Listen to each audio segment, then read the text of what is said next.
Hey coucou, on se retrouve aujourd'hui pour ta guidance concernant les signes de feu. Du coup pour la semaine du 11 au 18 mars. Donc que tu sois bélier, lion, sagittaire, en signe solaire, lunaire ou bien en ascendant, sois la bienvenue. Et on va aller voir tout de suite avec le petit oracle magie de la lune, un message global concernant les énergies de cette semaine.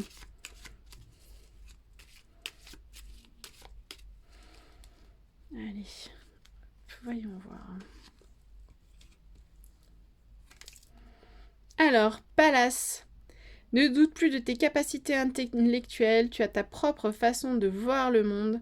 Plus tu t'autorises à élargir ton champ de possibilités et plus tu cultives la justesse de tes perceptions. Oh, très joli. Pallas qui est représentée dans les jeux de cartes par la dame de pique. C'est ma dame préférée.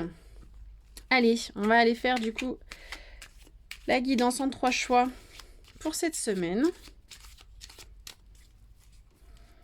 Allez, hop. Premier choix.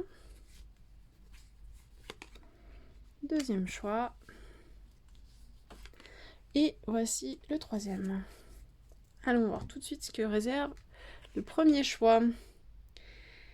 Qu'est-ce que j'irai faire au paradis? Ah, il est question de conscience. Ça me fait penser à Jiminy Cricket, clairement. Il y a un côté justesse, justice dans le comportement des uns et des autres, pas forcément que toi, mais aussi peut-être toi-même, du style est-ce bien raisonnable de réagir ou d'agir comme ceci ou comme cela. Il est question d'équilibre aussi en même temps, de trouver ce qui te convient le mieux, de faire entre guillemets le bon choix, parce qu'il n'y a pas de bon ou mauvais, mais ce qu'il y a de plus juste réellement par rapport à toi et à ta façon d'être et à ta façon de voir les choses. C'est pertinent. Cette semaine, pense à Jiminy Cricket. Il est toujours sur ton épaule si tu as besoin d'un conseil. Allons voir la deuxième carte.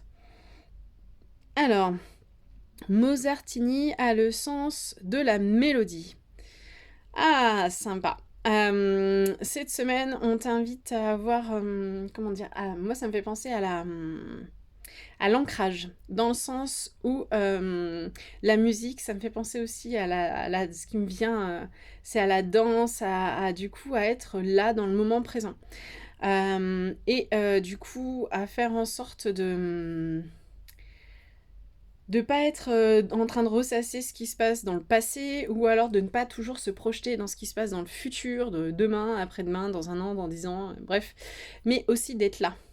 Dans le sens où peut-être que tu peux te servir effectivement de la méditation, tu peux te servir du fait de danser, de lire, de préparer à manger, bref, peu importe. Mais on vient de te parler clairement cette semaine de ton ancrage, qu'il est important de t'ancrer en fait, vraiment. Un petit rappel dont il ne fait, ça fait jamais de mal en fait. Hein. Et pour le troisième tas, allons voir. Ah, voir la vie en bleu. Bon, cette semaine, on te dit aussi de prendre un peu, de regarder tout ce que tu sais faire et de prendre un peu d'assurance, dans le sens où tu as su gérer plein de choses au bout du compte, même si tu doutes, même si tu as peur, dis-toi que regarde d'où tu viens et où tu en es. Regarde l'évolution. Regarde comme cette évolution, elle est belle. Regarde comme tu es capable, comme tu as su gérer des choses. Peut-être que tu penses que les autres font mieux que toi, que les autres sont plus capables, que tu te compares. Mais est-ce que les autres auraient réussi à relever tous les défis de ta vie? Vraiment. Donc sois fier de toi. Assume ce que tu es et vraiment aime-toi, estime-toi et mets-toi, n'hésite pas à te mettre en avant pour toutes tes belles qualités et tout ce que tu as réussi à faire. Vraiment. Moi, je te souhaite en attendant une belle journée et je te dis à la semaine prochaine pour la prochaine guidance. Ciao, ciao!